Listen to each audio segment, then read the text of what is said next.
với này Deborah i một tuổi em anh ấy là anh ấy ít đủ chứ Deborah tên là Tilka Khaldon.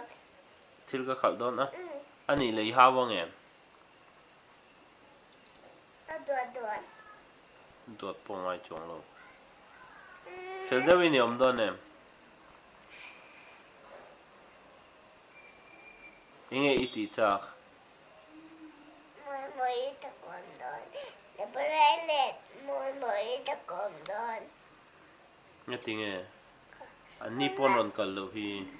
con nói về cha anh tin mà sao thế bên về cha còn ai về chắc á ngay về chắc không à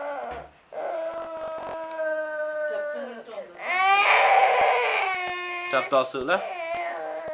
phiền đó em